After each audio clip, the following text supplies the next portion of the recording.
You're listening to Community Heroes podcast featuring people sharing about their stories with their disabilities. And now for your hosts, Brandon and Pate.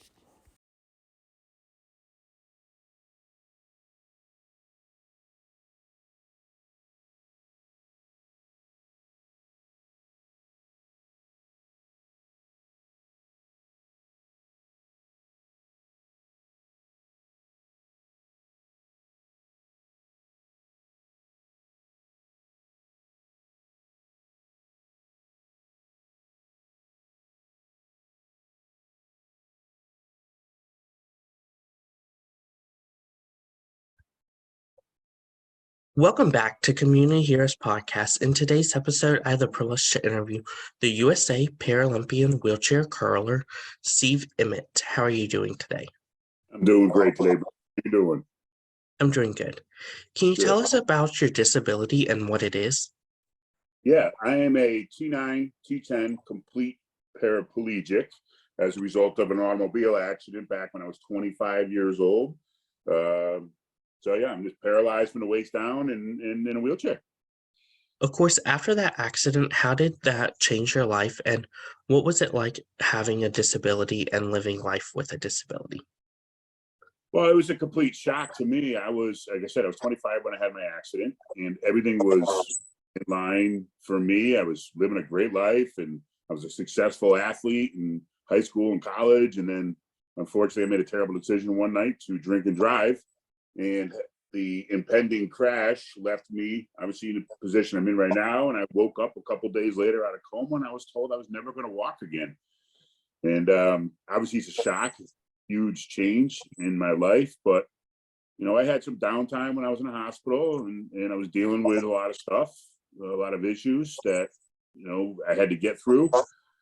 Did that and got out of the hospital, got on with my rehab, got on with my life, and it changed my life incredibly. I'm lucky, Brandon, to be sitting here in a wheelchair talking with you today. Should have been, I should have been killed the night of my accident, but I wasn't. So you know what? When things like this happen in our lives, we just got to focus on how we're going to get through things and not focus on the actual event and move on because it happened and I made the best of it and I've been successful ever since.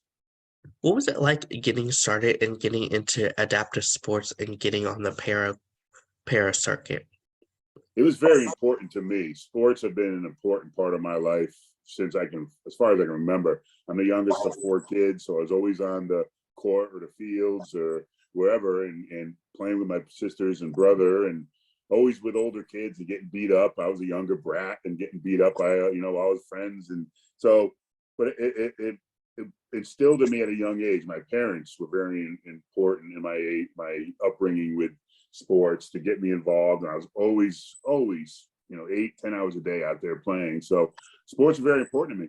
And then when I had my accident and I turned into an athlete with a disability, I had to start finding new sports and trying different things. And there's so many avenues out there for people with disabilities to do and to go and be a part of things. So there were a lot of sports for me to do. I just had to find the right one. And I looked around for a while and then I finally found the sport of curling. So Of course, how did you come about finding the sport of curling, and what was that like when you did find that sport of curling?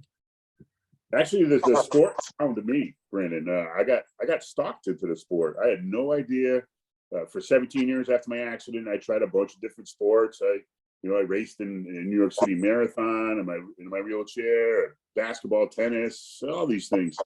And then one weekend, I decided to go away. I live in Connecticut, and I decided to go away to Cape Cod, Massachusetts. So I drove the 2.5 hours there. I was all by myself. I checked into my hotel. What do I do? I'm not from here. And they say, well, you have to go down to this town called Woods Hole, go to this bakery called Pie in the Sky, get something to eat, enjoy the day. It's a beautiful day to sit outside and enjoy the Cape. So there I am. I park my truck. I push up the hill. I'm at Pie in the Sky and I'm eating, minding my own business. And this gentleman comes around a corner and he comes up to me and he's like, excuse me, are you local? And I said, no, I'm from Connecticut. I'm 2.5 hours away. And there was like 10 seconds of silence between us, Brandon. And I'm thinking, I'm looking at him. He's looking at me. He's smiling. And I'm like, what's going on here? I'm like, am I getting stalked? Like, I'm thinking of ways to get away from this guy. And finally I asked him, do you mind telling me why you asked that? And he said, well, I trained with the Paralympic curling team here in the Cape, and I saw you pushing up the hill back there.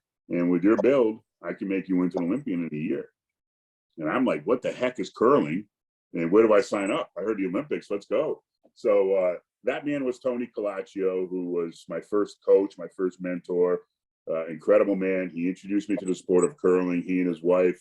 I went back up to the Cape about a week later and tried it out for the first time, and it just absolutely fell in love with it and bit me and lit that fire inside. And it's been incredible. 9 years since. It's been an incredible ride. So I got stalked into the sport. I didn't find it, it found me. Of course, when you did get into the sport, what was it like training for the Paralympics and making that first team in 2018?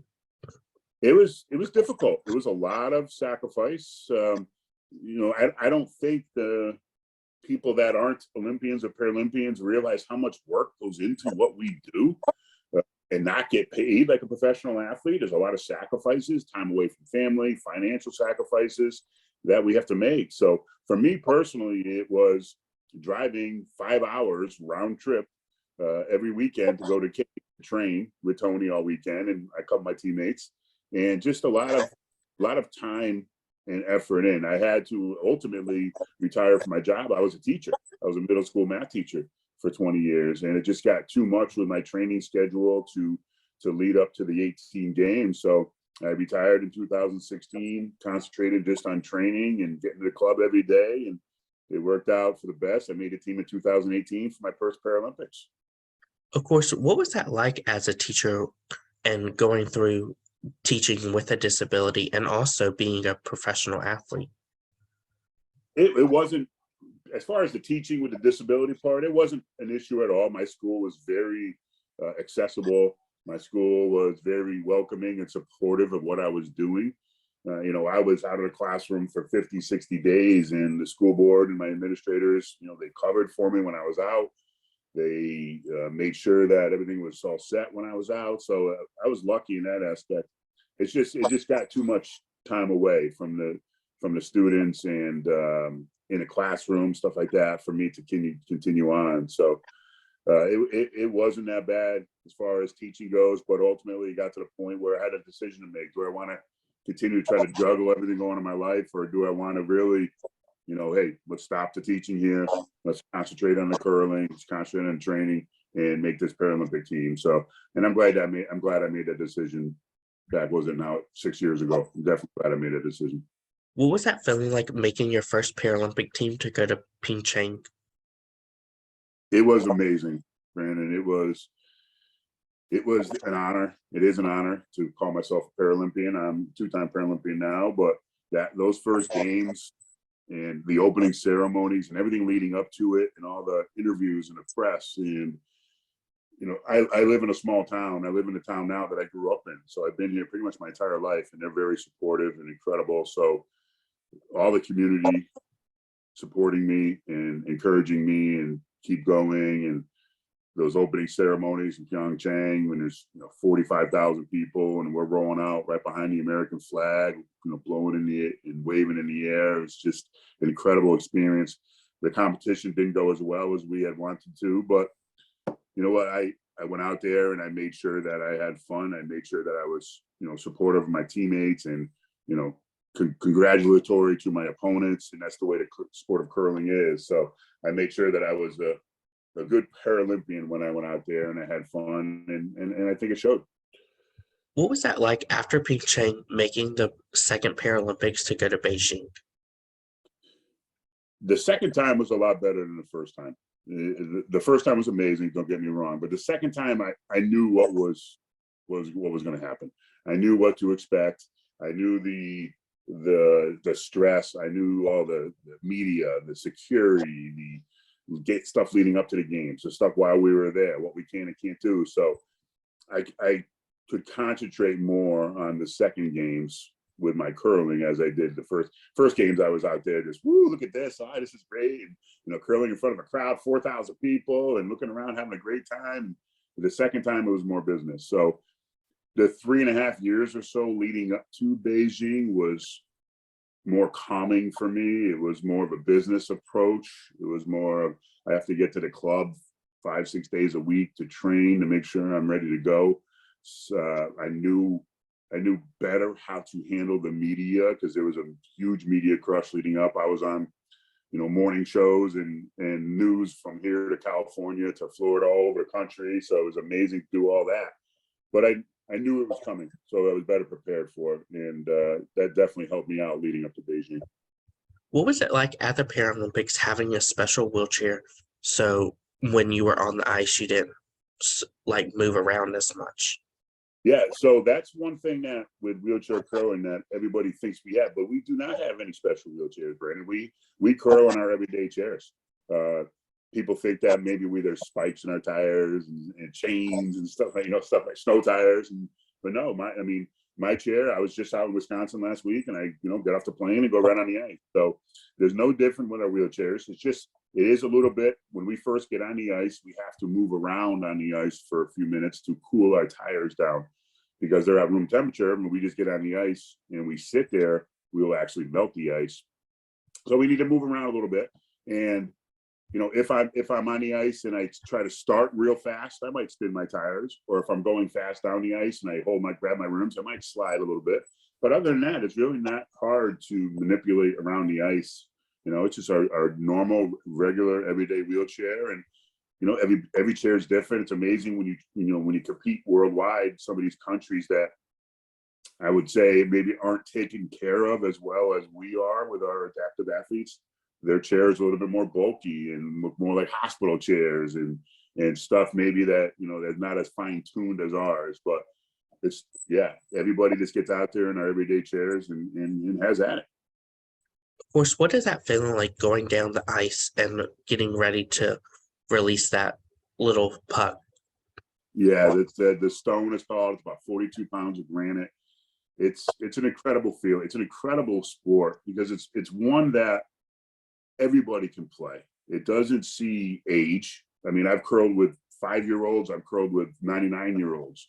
There was a guy at the Cape that was in the Guinness Book of World Records for the oldest curler in the world, and he joined when he was like 92. That's crazy. It doesn't see race. It doesn't see religion. It doesn't see age, sex, none of that stuff, gender, and none of it. It's incredible. It's just a flat sheet of ice. So the sport is amazing. There's not many other sports out there like it. Me being a disabled athlete, I can't get onto a basketball court and play one-on-one with Michael Jordan. He'd smoke me. I can't get on a tennis court and play against Serena or Venus. I'd get smoked. But with curling, different story. I can curl with the best able-bodied curlers in the world. It might be a little struggle. It might be a little bit different, but at least we get out there and we can have a chance to compete. So being able to get on the ice and throw stones on some of the grandest stages in the world has been an honor of mine. It's an incredible feeling. It's an incredible game. I can't get enough. It is my drug. I am addicted. I cannot get enough of it. I'm very passionate about it. I love it. Even when the days when I'm not on the ice, like today, for example, I will not be on the ice, but I'm doing my mental preparation, my meditation, my positive imagery, watching game film, going through shots. So it consumes me every day. I love it. Love it, Brandon. What are some of your favorite memories and moments competing in the Paralympics? My favorite memory has to be the 2 opening ceremonies. Again, coming out in Pyeongchang in front of 45,000 people. Beijing, I think there was about 50 or 55,000 people there. And just rolling out behind the American flag. And it was an amazing honor. I'm blessed. I'm honored. I'm lucky to be in the position I'm in. And, to me, my greatest opinion of being American is to serve in the military, which I did. I'm a veteran, Army veteran, and to be an Olympian or a Paralympian. And that's my greatest, honor to the country. And I've done them both. So I'm blessed, I'm fortunate. But those opening ceremonies, man, I still watch the films today and I get goosebumps just going through it all and the pageantry and the show that these countries put on, and looking forward to the next one in Italy in 2026. Everyone gets better. Pyeongchang was amazing. Beijing was even, a little bit more, and I expect Italy to be grander. So those are the best. And just in general, Brandon, just having my jersey with my last name and the American flag and USA on it, and being able to represent my country and my community and my family and everybody that believed in me along the way, and everybody that doubted me too. I mean, I love those. I love the doubters, Brandon.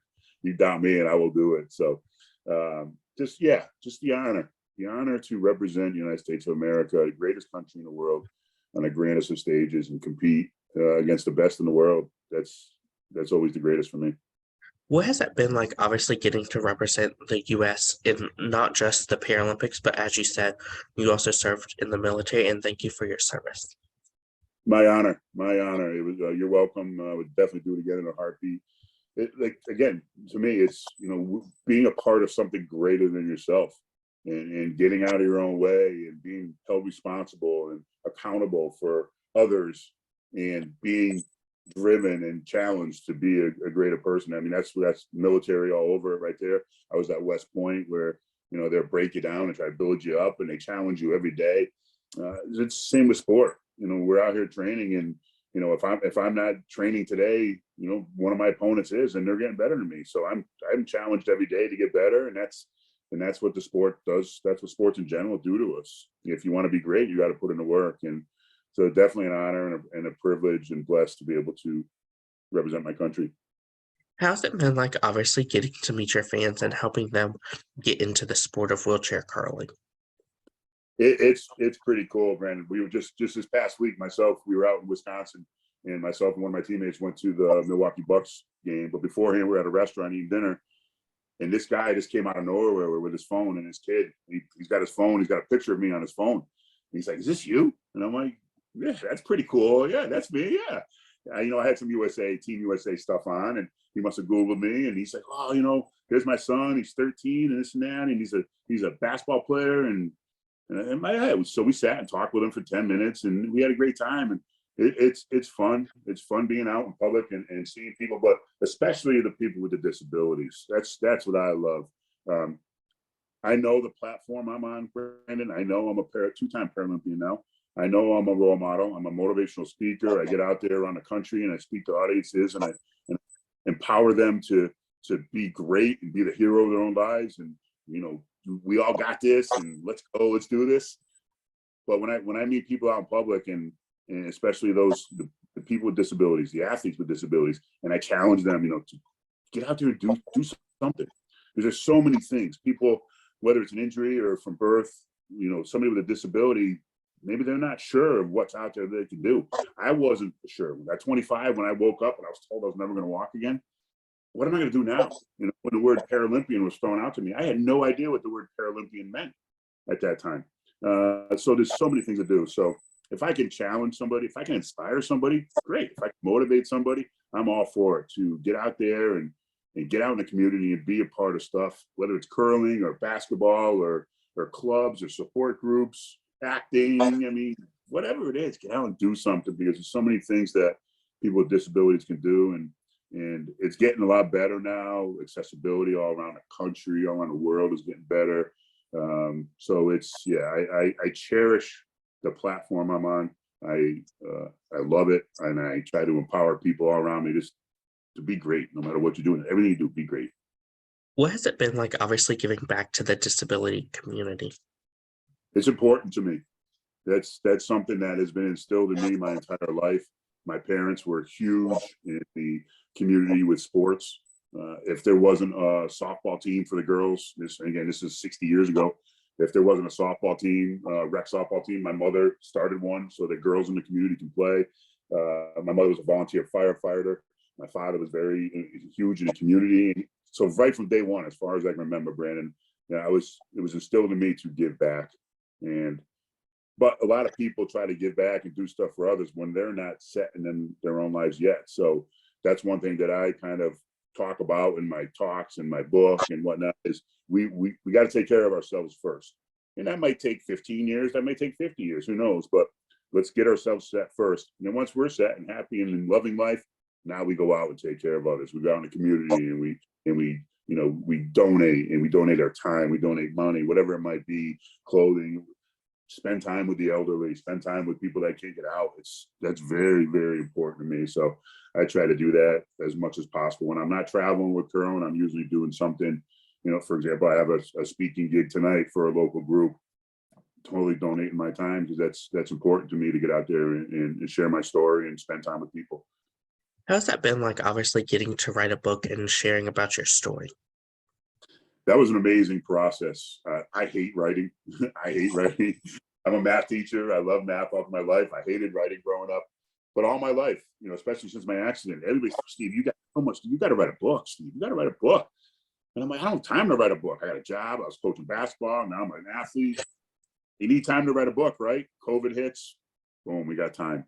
So it was an incredible experience. It was awesome. It was empowering. It was cathartic to just get everything in all these thoughts in my brain. I mean, I got so much going on in my brain and so many ideas. Just get it all out on paper. And, you know, I'm driving maybe to the club for an hour and a half and I got a, you know, voice to text on my phone and I'm speaking it, taking notes down and I'm writing notes. And it was a great experience. It's been out now for about 2 years. You know, I'm not making money on it, but I'm getting my word out there. I'm getting messages from all over the world thanking me for my book and what I'm doing. And it's awesome. It's awesome to be able to go through experiences that I had in my life, being very successful, to my accident, to falling down, to being, you know, a couple of days in the hospital where I had the darkest days of my life, to overcoming that, to becoming a Paralympian now a 2-time Paralympian and a teacher. And I mean, all this going on, like, whoo, let's go. I'm fired up. And the book was a great piece. It's been 2 years now, so I got to update it. I'm going to update it and rewrite some of it. And just good times, great experience. What has it been like, obviously balancing life outside of wheelchair curling? It's difficult. And anybody that is in our position as far as professional athletes, Paralympians, Olympians, know what I'm talking about. It is, like I said before, there's a lot of sacrifice, a lot of time away. I am fortunate. I have a wife that is incredible. She is very supportive of me to, you know, take off this week, be home next week, take off the following week, be home for 2 weeks, be gone for 3 weeks. I mean, my schedule is crazy.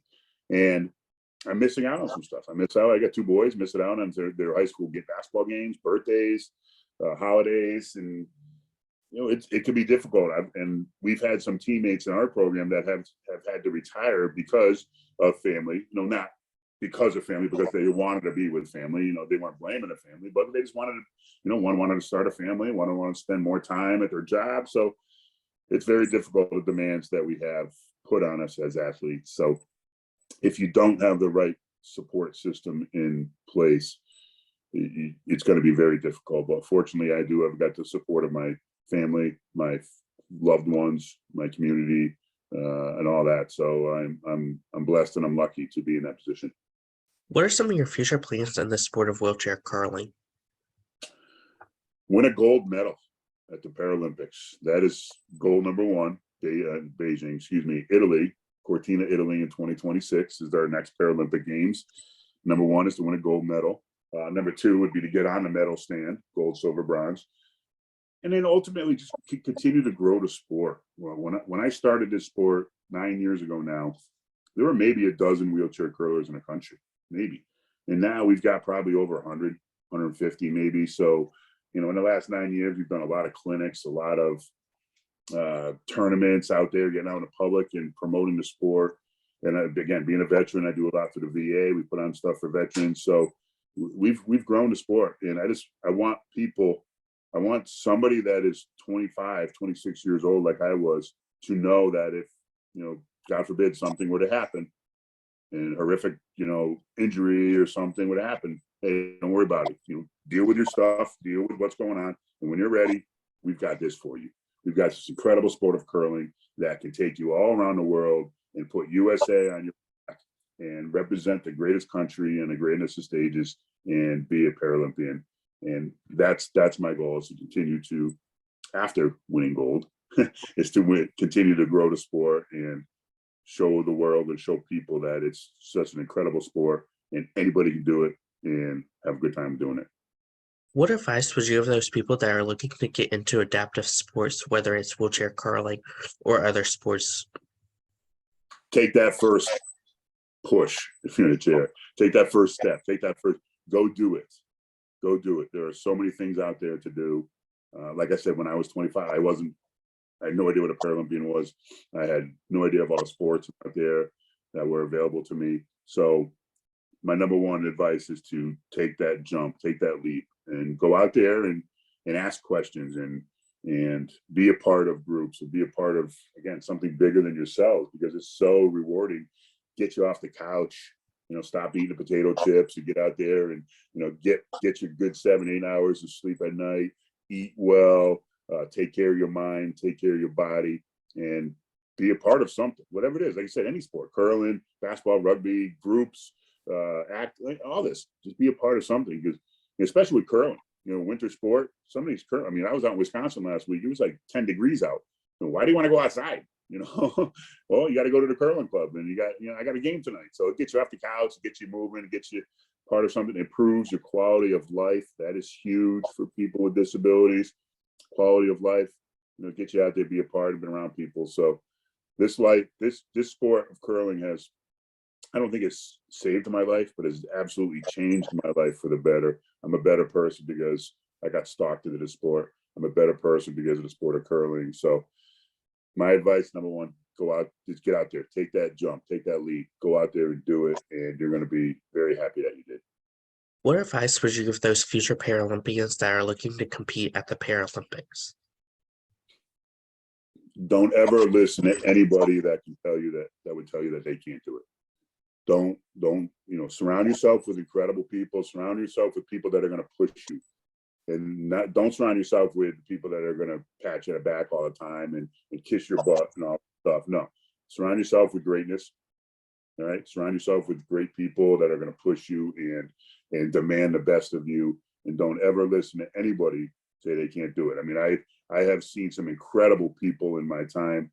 Pyeongchang, I met this athlete from Canada. He had one arm. He got around on a skateboard everywhere. Didn't even use a wheelchair. All right. And he was a biathlete, cross country skiing and rifle shooting, and he wins a gold medal on one arm. I mean, come on. If that guy listened, I think he got injured in a war or something in the military. If he listened to the people around him, well, you can't do anything, then he wouldn't have been there.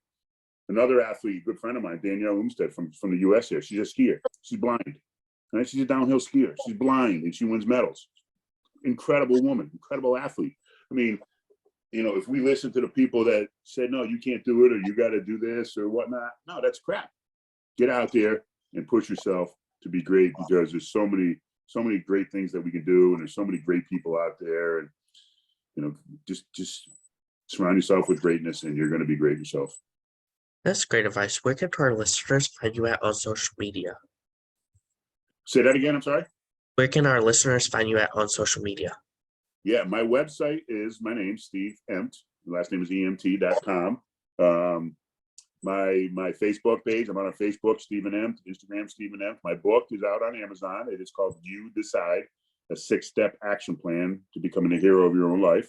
It's out there on Amazon. You can just put in Amazon and check that out.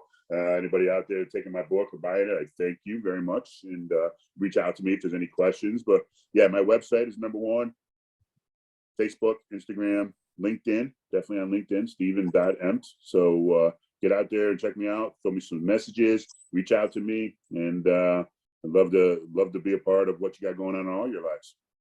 Thank you, Stephen Ems, for your interview, and best of luck in your future in the sport of wheelchair curling. Thank you for your time, Brandon. I appreciate it, and you guys all have a great day.